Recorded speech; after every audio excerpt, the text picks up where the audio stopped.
All right, let's see if this works. Can you hear me, by the way? I cannot hear you. Oh my. Oh.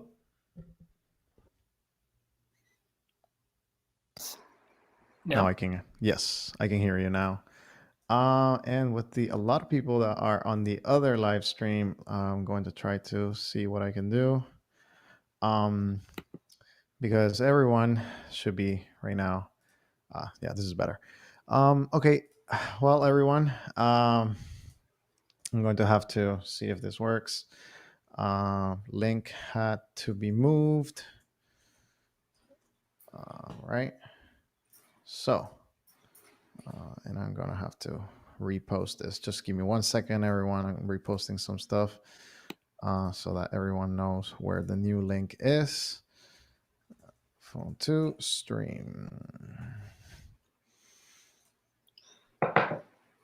All right, and let me just see that it's working and that we are live. We should be. Yep, we are. We are perfect. Awesome. Joe. Well, thank you very much for coming in. I'm Yeah, just making for sure that sure. everything works out. Oh, there it is. People are coming in. Awesome. Um, well, Joe, thank you for coming in and discussing a couple of the extra things. We have a lot of people and a lot of new things to go through. We talked with you maybe about what is it, 6 months now? 6 months ago. What is Um, time during this pandemic? yeah, what we were still in lockdown, I think, or maybe getting out of that when we talked last year. But now it's a new year. It's June 2021. A lot of new things are happening. So tell us, Joe, how's it been with last year with the light phone, the project? And of course, everyone's here because they want to know about the GPS tool that you guys are releasing soon. So let us know a little bit more about that. Yeah, I would say, you know, it's been a rough year, I'm sure, for every small company. And I think we're really grateful that we were able to survive through this and continue to not only, exist, but also keep growing. And I think, this directions tool that we're super excited to roll out has been a long time coming and something we've always imagined the Light Phone 2 would have. Even since we did the initial Indiegogo, I guess almost 3 years ago now, um, it was always kind of, one of those most requested utilities. So I think this tool really starts to show off the full capabilities of the Light Phone 2 as more than just, a glorified flip phone or something like that. So I think we're really excited. I think it will probably make it possible for more people to switch more full time to the Light Phone, or potential buyers that haven't tried it. We've been in a little bit of a production hurdle the last couple of months, as I'm sure many other industries have experienced. There's been some IC shortages and other various supply chain delays that have been pretty painful. But fortunately, people are still pre-ordering the phone. We're still getting some support, and it looks like we're about at the end of some of those issues, and we'll be having more phones coming by the end of the month, and a bunch more coming towards the end of July again, and hopefully we'll be able to just keep growing from here on out, and we won't run out of phones as periodically. If I remember correctly, you guys are still in a batch, right? Like, right now waiting for another batch of phones. And essentially, you guys are running out every time that you publish it's or that you got have some stock. You guys are running out of phones, right? Is that correct? Yeah, I mean, it's a good and bad problem in that way. I mean, it's great, obviously, that we're selling out of phones. I think it's kind of a chicken and egg problem in terms of forecasting and having the resources up front to make larger production runs.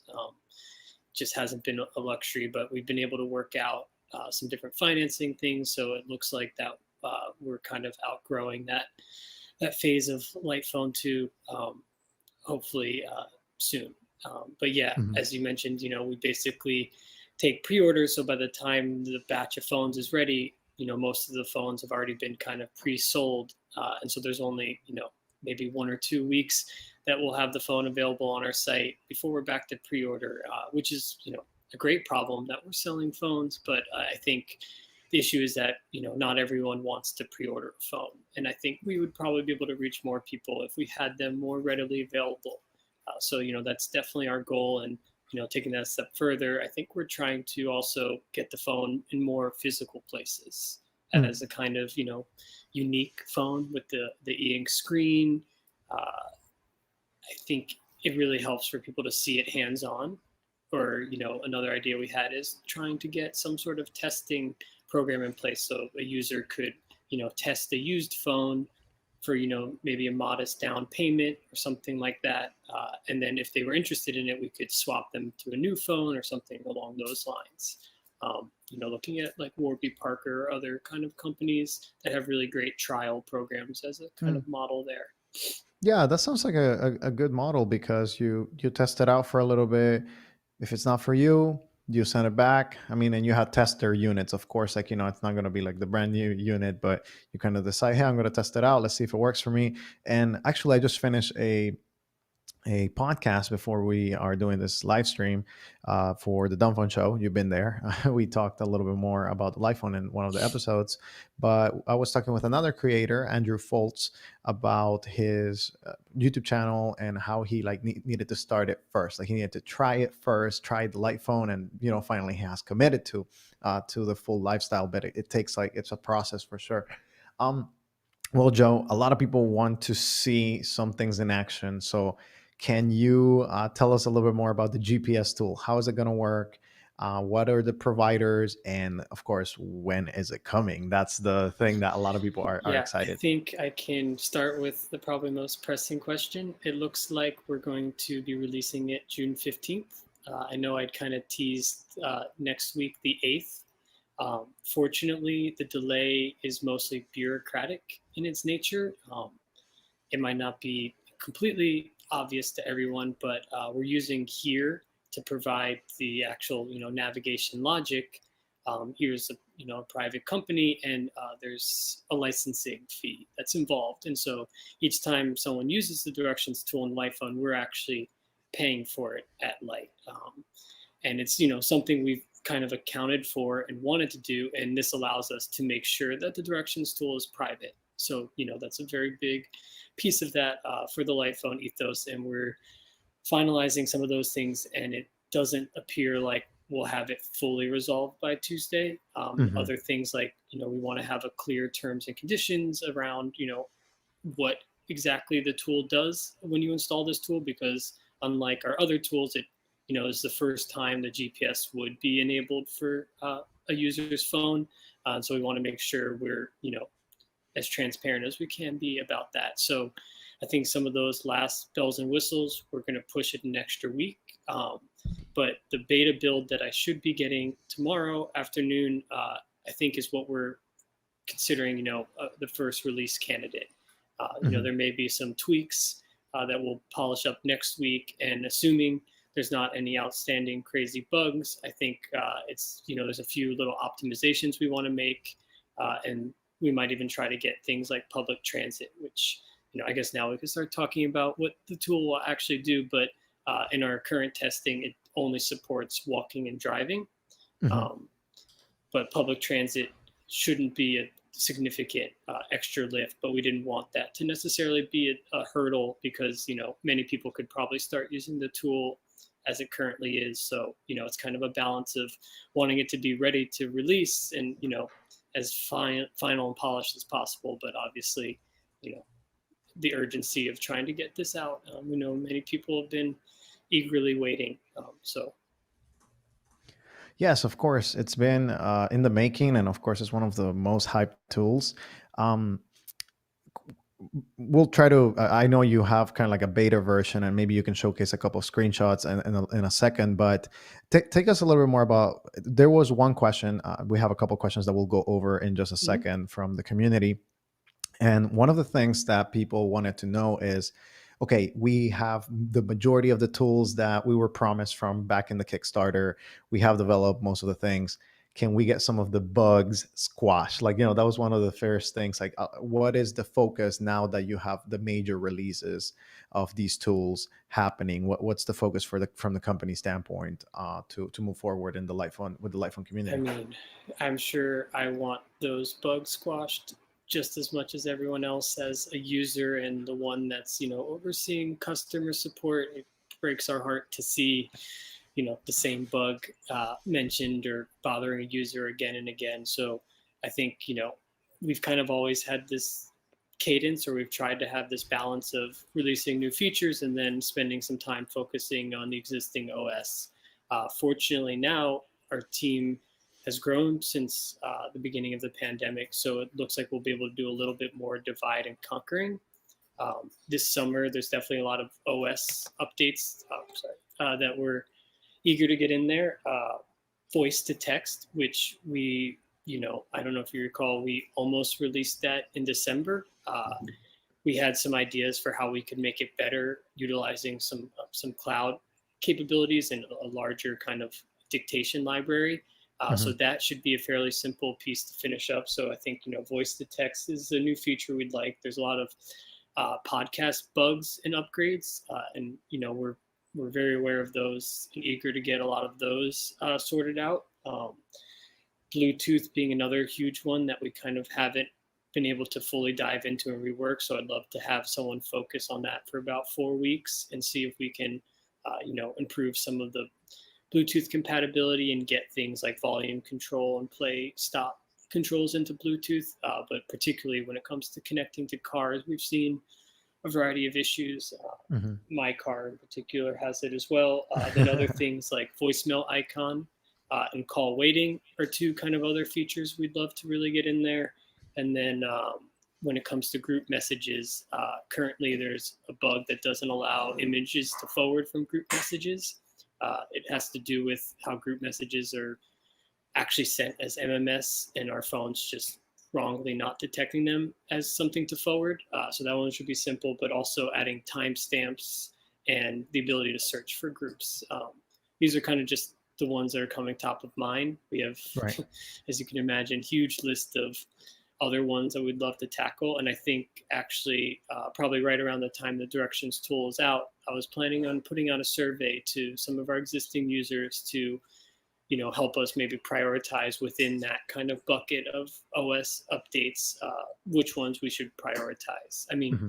we have a pretty good idea internally of maybe how we're going to prioritize that based just on inbound feedback we've seen from users. We do kind of quantify this stuff through our customer service channels, but it'd be great to get a pulse of all of the users, especially when Okay. it comes to something like displaying black and white images. I remember seeing that was in one of your Discord polls, and it ranked quite high, if I recall correctly. Hmm. And when we were initially in Indiegogo stages, still hadn't released the phone, that was a very low thing. People were like, "No, don't ever show images," and Hmm. I'd love to check in and see how people using the phone after a year and a half. Is that something that we should consider, and how can we do so mindfully if we are? Um, but I think aside from all of that pieces, the other thing that the next big update we'd like to do is the software developer kit, the SDK, um, and we've been able to.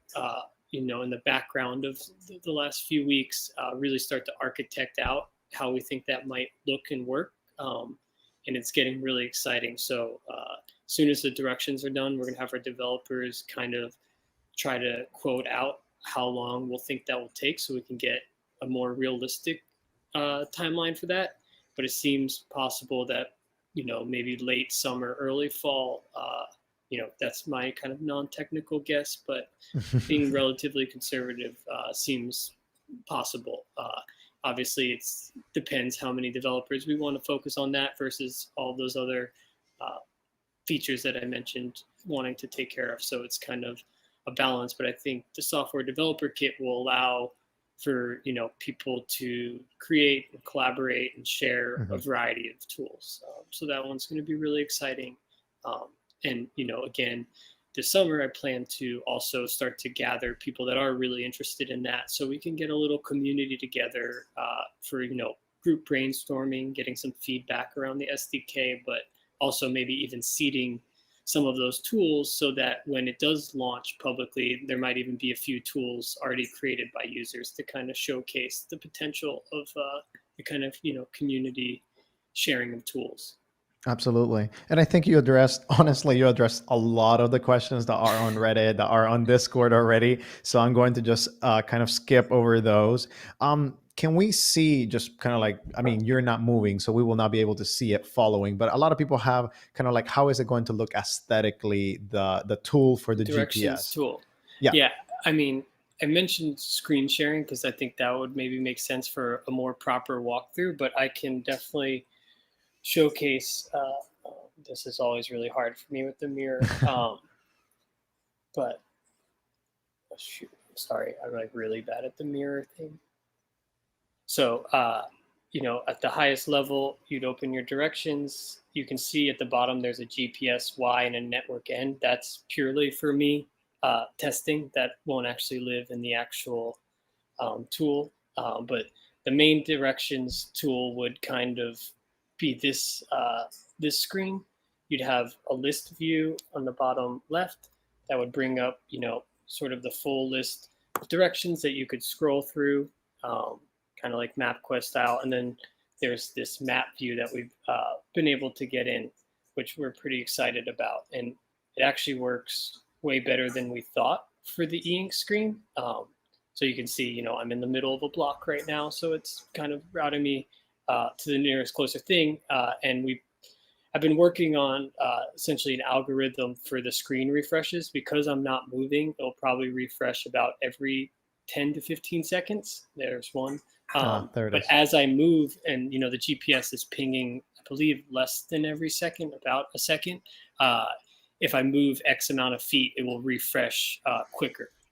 Um, Okay. so, as I'm walking, it would actually maybe be refreshing more like every 2 to 3 seconds so I can see my progress. But if I'm just standing still, kind of stand still there. And then that button in the bottom corner makes it so you could see the full route view of the Nice. whole trip. And then you could, zoom back in to just your step by step. Nice. Um, And users, as far as we talked a little bit about this a couple of weeks ago, I think, that users will have the ability to use the only directions once if they're walking, right? If you have kind of like just if you're walking through the streets, you don't have to have the full map, but instead you can hear the directions, you can put it in your pocket, right? Like, it's going to be audible. It's not just going to be showcasing on uh, the phone.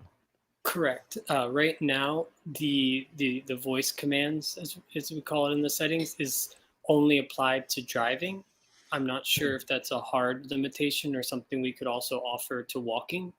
Um, and for this initial launch, we'll be using Here's default voice commands, okay. which fortunately they're quite human in a way, in that they had a lot of people say them all. But one limitation of the Here integrated voice commands is that it doesn't read street names, because it's not kind of robotic in that way. Mm, It's actually still been proven to be quite effective for me when I've tested it driving. And there is an option that we can add custom voice libraries that would be able to read the street names, albeit in a more robotic voice, but that's going to require some firmware updates. So we could install those libraries um, wirelessly, and we won't be able to do that for the initial launch. But that's something I think we're going to be really eager to hear feedback around the voice commands. There is pings, I guess you can call it, at different turns, or if you're walking and you say go the wrong direction, I think it's about 30 feet in the wrong direction, that it recalculates or asks you to turn around, and there'll be a vibration and a ping at that point to let you know they've kind of gone off track. And then something that we've been working on the last couple of weeks, which we didn't initially intend to have, is what we're calling offline mode. mm, One thing we've seen about the GPS is when you first turn on the phone, it can take some time, upwards of 15 minutes, to find the initial GPS.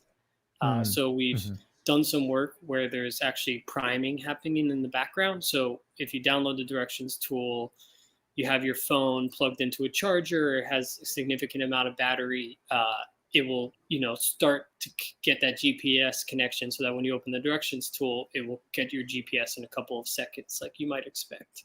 Um, so if the tool is able to prime the GPS, it's been working pretty fantastically. I think that was kind of our biggest fear is just like, will the GPS be as reliable as we expect? And fortunately, it has proven to be quite reliable, or at least comparable to any smartphone I've used. But I think, for that initial instance, let's say someone just downloads the directions tool for the first time, opening it up, it may take, and this is, not a rule of thumb. Sometimes my phone is able to get the GPS like that. Hmm.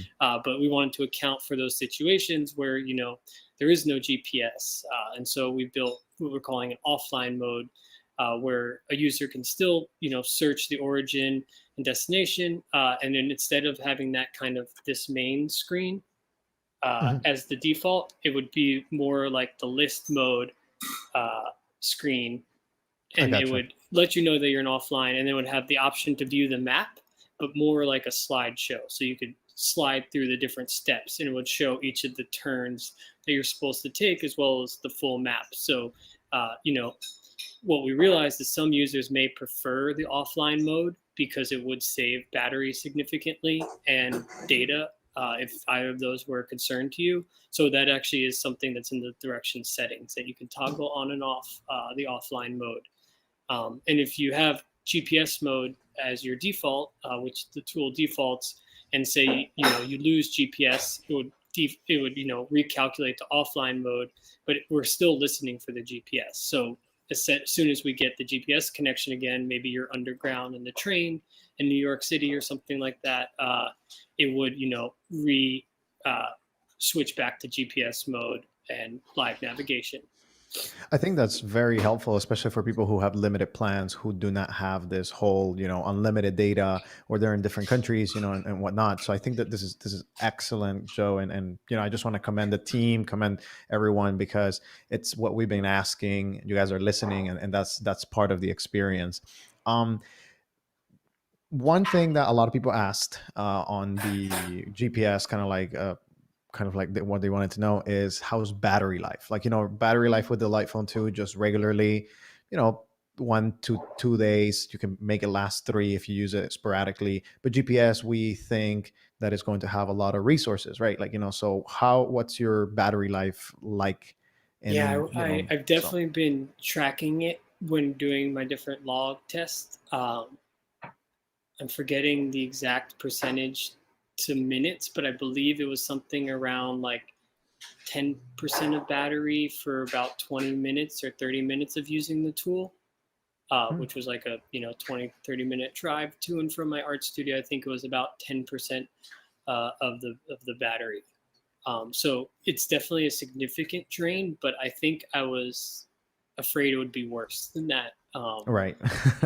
But if you are planning to use this for a long trip, especially in a car, it's probably going to, be required that you'd plug it into power. One thing I did realize when trying like a 2-hour drive was that the phone gets quite hot, and when the e-ink screen gets hot, it has an internal thermometer that kind of tries to prevent it from overheating and damaging the screen. So the screen starts to slow down even more significantly, which maybe you've experienced if you've left your phone in like direct sun, or the opposite, in freezing temperature.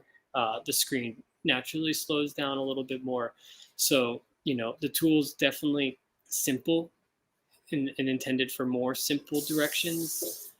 But, it did get me to upstate New York fine. Mm.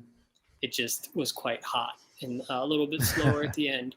But I think, that's kind of an inevitable side effect of such a power heavy tool. Similar Absolutely. thing might happen if you're hot spotting for an hour or two. Um, Absolutely. We'll get to kind of like a little bit more of a section, Joe. And again, we appreciate that you're taking the time to just be with us. A lot of people know that the light phone has been in the market for about 2 years now. And a question, again, very reoccurring, is what's happening now? Okay, we have the GPS tool, we have the bugs figured out, but is the light phone 3 coming out, or are you guys just focusing on making the light phone 2 the best device that it can be, and no clear sight of a next generation device until all things are, done on this device? I should have guessed that such a question was coming. Um, I think when it comes to the majority of our resources and effort, everything is focused on making the Light OS stronger. And we have no intention of discontinuing the Light Phone 2 anytime soon. We've definitely, since even before launching the Light Phone 2, heard feedback for other form factors. And it's not impossible to say that we might explore a different form factor, but, right now, there's no such Light Phone 3 in mind, and I don't even know if we were to come out with another device, if it would even be considered a Light Phone 3 or a Light Phone 2 something. And I think the biggest thing is probably the size. There's a lot of people who are like, oh, this would be great for, my grandmother or something like that. Or, some people it's just a little too small to use accurately. So if we were to consider other form factors, the idea would be that it would be a Light Phone 2, just a different form factor, because there are such a different variety of users. But as it stands, I think it's very safe to say all of our efforts are still in the Light Phone 2, and God forbid there were to be another phone, I would see them advancing together. Hmm. We're not in the game of planned obsolescence and trying to make everyone upgrade to a new device. If there's a lot of feedback and would have, could have, should have when we think about the Light Phone 2 and things that we'd want to improve, but I don't think there's anything significant from a hardware perspective that the Light Phone 2 feels like it lacks. We really tried to pre-plan to make this phone capable of all of these various tools like directions, streaming, uh, you know, the kind of Yeah. roadmap that we've been working towards. Absolutely. I have two more technical questions, and then we'll get to two personal questions that the audience wanted to know about you.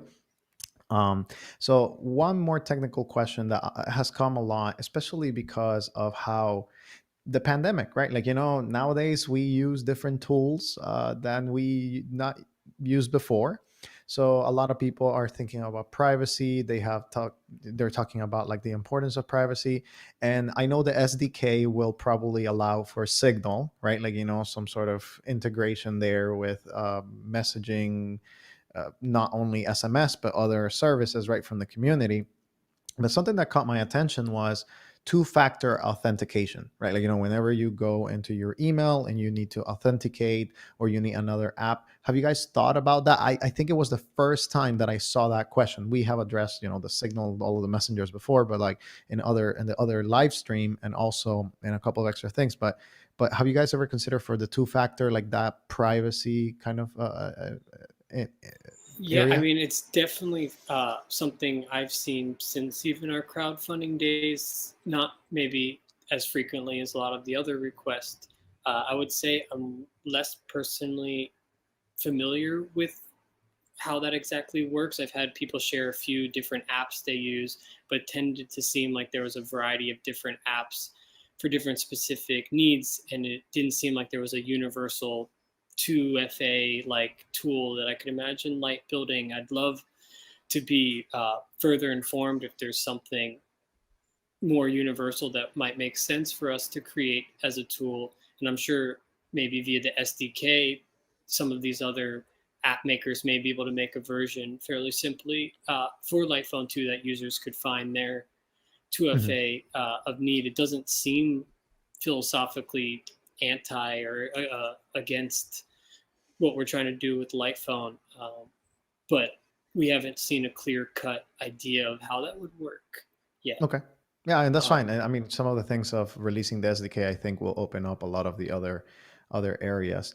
And that actually is the last question that we have, from kind of like the community standpoint, in which is, how do you guys decide? How do you guys decide between kind of like, hey, this is what's going to make it, this is what's not going to make it, and we'll go to two personal questions and then whatever outstanding questions we have from the live chat right now. So how do you guys determine what's in and what's out? I mean, I think we set a couple of really strict hardware oriented restrictions, being, a small e-ink screen first and foremost, which, would prevent the device from ever being used for, mass consumption of media in any way that, resembles social media or the likes. So, I think we set that really big stake in the form of the hardware. And then we've always kind of drawn a red line when it comes to infinite feeds, whether that's news, email, social media, these things that often have ulterior business models that are derived from keeping us hooked. I'm sure every light phone user is aware of that to some degree. So I think those are a definite no-no. Email has always kind of crossed the more kind of like on the fence, because people can definitely make the argument that email provides all sorts of utility.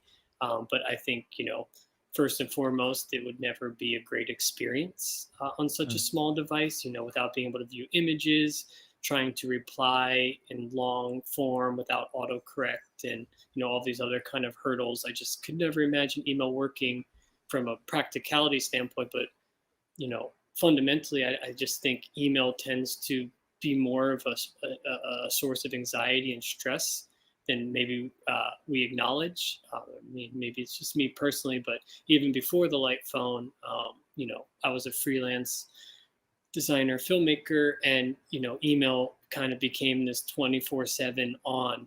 Clients felt like they could email you 24/7. I think one of the greatest things about the light phone is, you know, sort of cutting off that tie, and that's why we did prioritize getting the hotspot in there so people could have a more suitable device for doing something like email. So I think there's a big red line with email. And I would say this whole time we've tried not to be the kind of, masters of what is light and what isn't light, and as much as possible open up that question. I mean, I remember in Mhm. the crowdfunding campaign, it was such rich conversations that we weren't even necessarily a part of. We would almost step back and watch the users to argue about why something felt appropriate or not appropriate. And you know, it is obviously a little bit subjective at the end of the day. And I think, when it comes to things that Light will officially put in the toolbox, not necessarily user created tools, but, Light approved tools, those are the criteria that we're using. Right. Now, on the other hand, talking about the SDK a little bit, I think that's kind of where we want to step back and allow it to be a little bit more, dare I say, wild, wild west. You know, if you were to try to, I mean, it's hard to say without being able to show you guys some of the mock-up designs. So maybe I can start getting some of those out Mhm. sooner than later. But if you are to want to side load custom created tools, you'd have to, do so with a disclaimer that these tools are community vetted. We're not responsible for any bugs that come along with them or glitches. There's not very much support we can provide, and you know they may or may not be aligned with what we think is appropriate for a light phone. But we're also, not trying to be Apple in that sense, and we're trying to find our balance of Yeah. and I think, when it comes to tools that we offer the normal users that aren't interested in side loading custom tools, that's the kind of lens that we'll use. And it may be that some user created tools get light approved and shown on the normal dashboard. Mm. Mhm. As we went through the code, we think this is built around intentionality and these other things that we really encourage. And obviously, we'd hope that someone doesn't want to build an Instagram tool for the light phone. But at the same time, if someone really wants to do that, I've kind of accepted, who am I to say they shouldn't be able to do that with the phone that they bought and the tool that they built. And so, you know, it's kind of a balance. And I think, Mm, one thing that will probably also happen in relation to the SDK is a parental mode setting that locks down a phone even more for, parents that don't want any access to that stuff. So, we need to make sure we're addressing the concerns of all of our users, because a lot of parents did buy the phone mhm. with the promise that it would never have access to those things. So um, it's constantly a balance. But I think, for the most part, I expect the tools that people create to be pretty awesome, useful, perhaps niche. And I think that's really cool. Yeah, I think that's a good approach. At the end of the day, you you guys, whatever you guys approve, has to be with the philosophy. But the users, we pay for the devices. We should be able to tinker around, and if I want to mess my phone up, I mean, I have that right, correct? I mean, there's this whole conversation in the tech industry right now with right to repair, whether I'm able to repair my own phone without taking it to an approved location. Like, how can I source parts, and all of that, Which all the of that Light stuff. phone does a terrible job at. Yes. And when I mentioned, different things we've thought about from a hardware perspective that we would like to do different, Hmm. I think if we were to create a different phone, one thing that really sticks out to me is repairability, Mm. especially when we did our sustainability report. That seemed to be like the number one way to have an environmental impact with the phone, and especially because we stand by our claim that we're not trying to make this phone planned obsolete. The fact that Mhm. it's not very repairable is kind of, you know not a great representation of that value. So that's something we'd love to improve, but it gets really tricky. We're very grateful with all the funds we were able to raise on crowdfunding, but we're still quite small in the scheme of things when it comes to resources and Right. whatnot. And And and as you become bigger, or you have a better ability to source different components, and materials are able to align with the philosophy, those things will come to shine. And I think definitely. that, I mean, And there's Joe. trade-offs from a design perspective that Correct. come in. Kaiway has worked on many phones, lots with removable batteries, and there's extra hinges and other things that are prone to breaking. Even though you can repair the battery, there's potentially other issues, and they usually have to be much thicker and um, visible screws and things like that. Mhm. But for some users, that might be worth it. They may care more about the sustainability angle than the design. And I think it kind of just goes back to, we started Light as a way to make phones with a particular user in mind. I think we felt that the smartphone was, the everything for everyone device. And we wanted to create phones with specific needs. And, the Light phone, the original Light phone 2 are kind of, addressing different users in a way. And I think any other devices we make would probably have a similar target. Yeah, absolutely. And I mean, as things grow, as things get better, you will also shine in so many different areas for different users. And I think that that's amazing, Joe. One thing that I'd like to say, for everyone that probably is in the chat or listening, is also like, you guys have been great with support. I mean, really, I appreciate it. I mean, I know, like, for example, for me, I had a broken device. You guys were kind enough to send me a refurbished unit, and that's the one I use. I've heard of many other stories for people that have had, issues, little issues. You guys respond, and I think that's something to say. It's something that I really like about y'all's company, and that's why I support it. I promote it. That's why I talk about it here in the channel. But it's really exciting to see a company really care about the users and feedback. And I mean, we have you here talking to us about the things that are coming Yeah. in the future, and that's something that's crucial. Some users ask some personal, more like kind of like your personal transition from the Apple ecosystem to kind of the Light phone experience. So how did that go for you? Communication with friends and family, workarounds, sacrifices that you had to make. What was it about that experience? If you can share with us just a little bit. Yeah, definitely. I mean, it feels like ages ago, which is, I guess, a good thing. But I think on a personal level, there was definitely some larger iMessage oriented group chats that I was participating in, primarily through my laptop during my working hours. And I think they had the illusion of being, innocent, even though they were actually quite a huge time suck and distraction during my day because it was other friends. But I would find myself being like, oh, I'm gonna find the perfect gif to reply to that joke, and on Giphy for 10 minutes, and you're just like, and really need to be seeing that. And so, on one hand, it was great to get that focus and productivity back, but I did have moments of FOMO. You're like, oh, there was a barbecue that happened last Saturday and I didn't hear about it. You know, but at the same time, I haven't really missed out on much. I still, see my friends as much, and if anything, it requires me to take responsibility to reach out a little bit more and not just expect, you know, a dump like to the group message. And friends who actually want me to show up at an event or an art show or something like that tend to text me personally, and you know, it kind of almost filters things in that way. Some of my close friends that are also artists, we used to share a lot of snapshots of progress on iMessage, and that's kind of transitioned to email, and it's actually proven to be really awesome um, because we can have these longer engagements. I can send larger files. It may be it almost feels more like a pen pal relationship with some of them, and I think because texting's a little bit slow.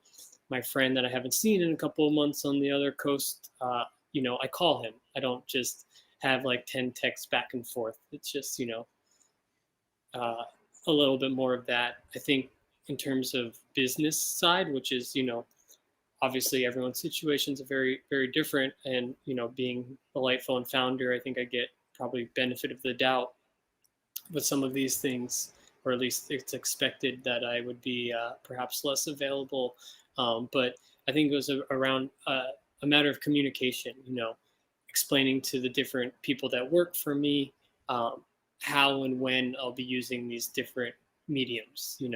If it's urgent and it's on a Saturday, I'm probably not going to be checking my email. Please text or call me.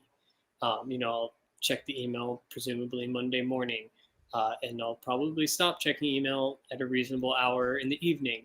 Obviously, there's exceptions and things go wrong, and I do like to work at night sometimes. So, there's definitely exceptions, but I think we tend to feel probably, you know, expected in this pressure to reply immediately and to constantly be checking. And I think we have more control over that than we maybe realize. So, I mean, for me, it's been pretty painless. I know one thing I hear a lot about is cameras. And I guess I was pretty lucky that I mostly shoot film cameras, Mhm. even, well before using the light phone. My iPhone photos were mostly reference in nature.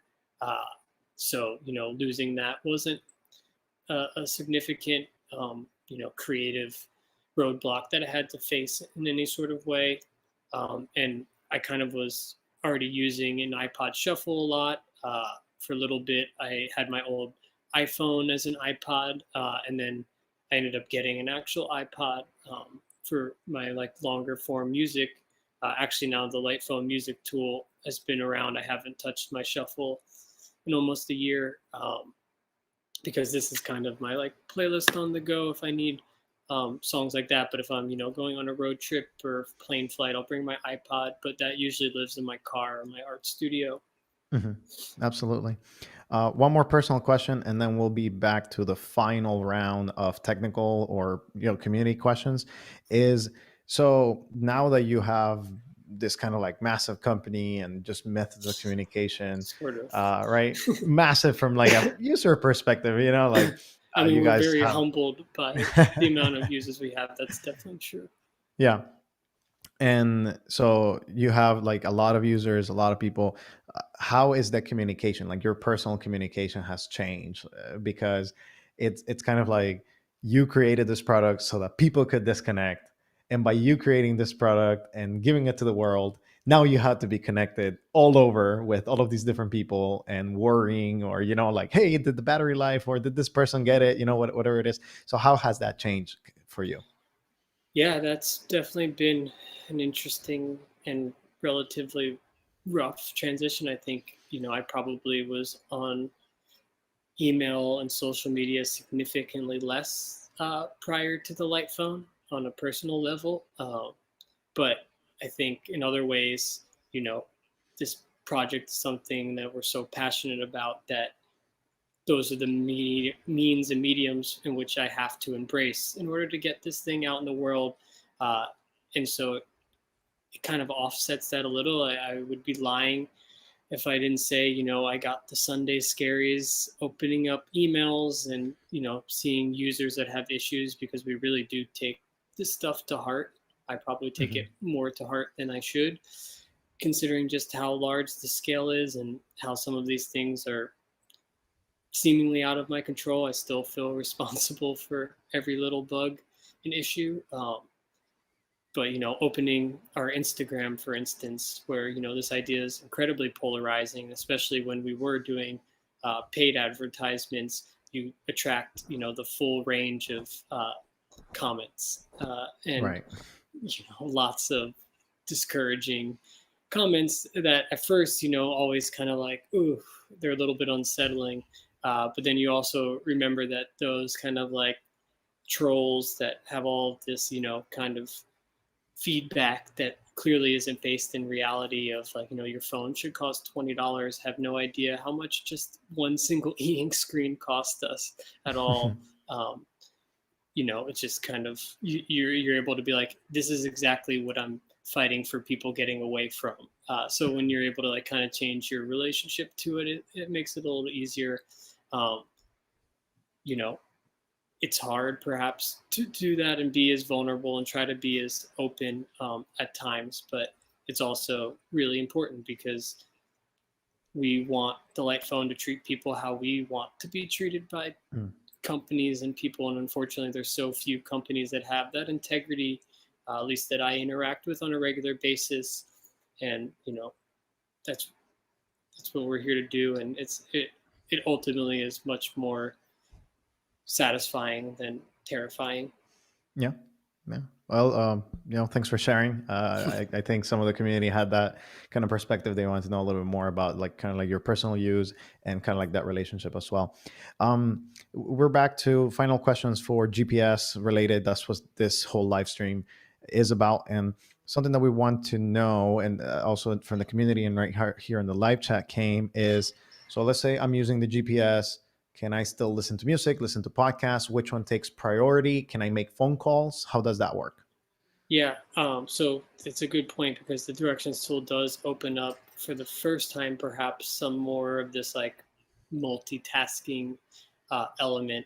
Um, it, I would hope works as one might expect, in the sense that, if you're listening to music, you can be listening to music in the background of the directions tool. If there's a voice command or a phone call, like the current music tool, the phone Hmm. call would, kind of take priority and come up. There currently isn't a kind of like do not disturb while driving option to, kill all phone calls, but one could turn, their settings of their phone all the way down so that it was on, Hmm. nothing. Uh, and then you wouldn't get any phone calls interrupting your directions if that was a concern.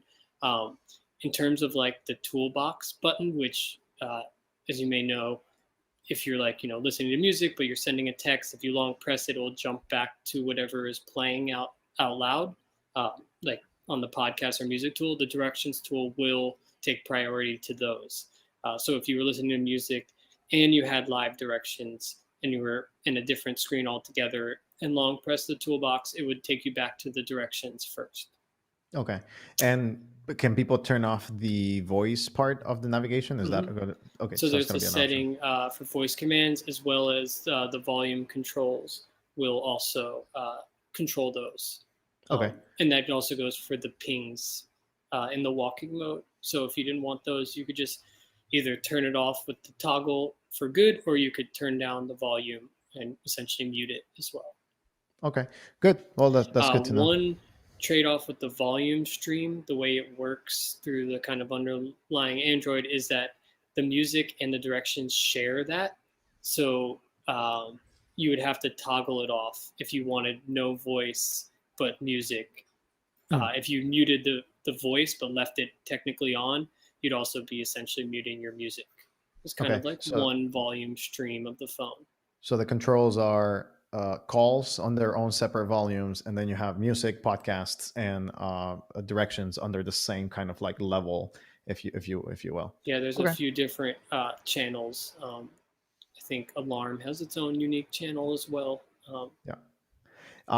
Then last couple of questions for the side of kind of like technical questions is battery life came again. It was kind of different. There's a drainage bug apparently for some people. They say that it's draining about 20 to 25%. So have you guys encountered that with any of the units, like, just overnight? Do you think that's just regular use? I Sometimes mean, depends every on the tower, time right? we've ever investigated battery related issues, say like a user is very convinced that they had a defective unit and we've done tests, the batteries always perform at the same way as our Mhm. actual phones that we've been using. We've never actually seen a unit with a battery defect, because fortunately there is a lot of testing of the battery on the QC line of production. Uh, I would say that if people are experiencing significant battery loss, it probably has to do with signal strength. That's Okay. kind of the number one culprit, and it always has been. Poor signal strength is going to drain the battery more significantly. I've definitely seen users who are using a carrier that's maybe not compatible or incredibly rural areas experience like definitely less adequate, but I'm not aware of any battery bug per Mhm. se. I know we have given people new devices for them to try in different situations to see if that makes a difference, but unfortunately, it seems to be stemming from the carrier. There may Mhm. be ways we can offset that by making Wi-Fi calling or something along those lines a feature, so that someone could turn off their cellular when they're at home and just use Wi-Fi or something like that. But no, we're not really aware of a battery drain bug. Okay. And if people are aware, they can always comment on the Reddit, on the Discord, and also send an email, which is the best way to contact support and maybe investigate if their device is maybe acting up, or I if it's mean, just, one test we've definitely done a lot in those situations is putting on airplane mode and seeing how the battery drains overnight, Mhm, because that should have a very nominal impact on the battery if you have airplane mode on your device and leave it on overnight. mhm. And so, that kind of takes the cell factor out. And if you're seeing a 20% drop in battery with airplane mode on, that's definitely an alarming. Right. It would be hey, contact support and see what we can do with you because it's not acting like it should. Last question, Joe, for the technical side, and then we'll give you a final word. Um, the last question that I have is essentially in regards to let me look it up here. One of our users put it in here.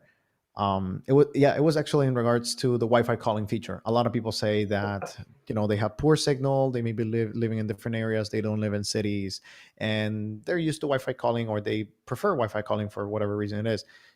Is it technically possible to make it happen? Are you guys thinking of that in the future? Uh, I'm going to say I believe it should be technically possible. Hmm. I would want to verify that 100% before going forward. But I can't understand why the phone wouldn't be capable. I think one thing I wasn't quite sure of early on was whether that was handled differently on a carrier by carrier basis, but it does seem to be something that Android or smartphones are able to kind of handle more universally. And if that is the case, then it should be something we might be able to include in the kind of summer feature updates, or maybe shortly thereafter. It's definitely something on our radar, but I, Hmm. I would say that we have it kind of ticketed to explore deeper still, and we just Right. haven't. invested the time in having someone explore that deeper. But it'd be a great feature for sure. Yeah, absolutely, absolutely. And I mean, the light phone has been a growing device.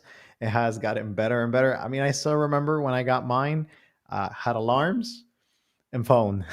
And that was it, you know. Then I think calculator came next, podcast, music, and now we have maps. So it's continually evolving, and it's a testament to what you guys are doing. So thanks a lot for all of that. Joe, thank you very much for coming in, talking with the community just for a little bit less, just a couple of smidges before the hour came. I will really appreciate your time. We'll be doing this hopefully in the future once the SDK comes out. So you maybe want to showcase a couple things. Um, I'll give you a final word. And I know you may have some mockups that you wanted to share. I don't know if you have them I mean, readily available I or guess if you want to post we them on the kind of Reddit. went through the directions tool. I know it's probably hard for people to see with me just holding the screen up to the camera, um, but yeah, I could definitely share some of those screen Mhm. grabs. If there's further questions, some of the nitty gritty QA is still tweaking in terms of like that icon over hair and whatnot, but it's pretty close. Um, I think we're really excited for getting this directions tool out. We've had um, some of our developers working on some less obvious things on the back end, which are all also coming to an end. We had to do a big upgrade of our billing and kind of payment processing portal, which is less exciting but super important. So people that Mm. are on our service plan will have much better details about their account. They'll be able to download their PDF invoices for each month from the dashboard. Um, so that's been something we've been really meaning to get in for those users as we continue to expand our service options. We were able to get a firm on the website. Um, Kind of be announcing that, but it's actually currently live, so someone could finance the Oh. light phone through a firm. Um, Either 3, 6, or 12 months, I believe, which may make it more accessible to other users as well. So those and a couple of other back end activation bugs and things have been kind of slowing us down. We were hoping to have those developers on the Light OS features probably early May, Mhm. and so it's a little bit delayed with those things. But I think once directions is done, we'll have a lot more manpower to push forward with things. I mean, so grateful for everyone that's given the project a shot and continues to stick with us despite the bugs and the slower than ideal rollout of updates. But I think you know the phone does seem to be continually improving as a Mhm. user. I'm very grateful for some of these new tools myself, and uh, look forward to everyone trying the directions. A little Yeah. bit nerve wracking as it's definitely the most complicated tool, but I'm feeling pretty confident that it will definitely serve very useful for a lot of people. I think I probably will not be throwing away my car GPS when it comes to long road trips. But that's also because that thing is great and it mounts right in front. Um, but that definitely begs questions like, do we need a light phone mounter now for cars? Uh, Actually, on that note, in terms of accessories, it's been many 2 months longer than we anticipated, but I think we're finally getting screen protectors in. Okay. Um, it's I can't even describe how much of a headache it's been to get these things finalized, but they should be available probably by the time that the end of the month when we're shipping the next batch of phones. Um, but yeah, so new accessories. We had to update the cases, and we were sold out of cases for a little bit. Maybe some users were aware of that and got a temporary case in the meantime. We had some issues with cases not fitting, so we went back and we actually had to retool the cases with the supplier. Mhm. They seem to be doing much better so far, and we've also had a stricter quality control coming out of there in terms of the tolerance of the sizes. So um, that's relief if anyone does have an ill-fitting case.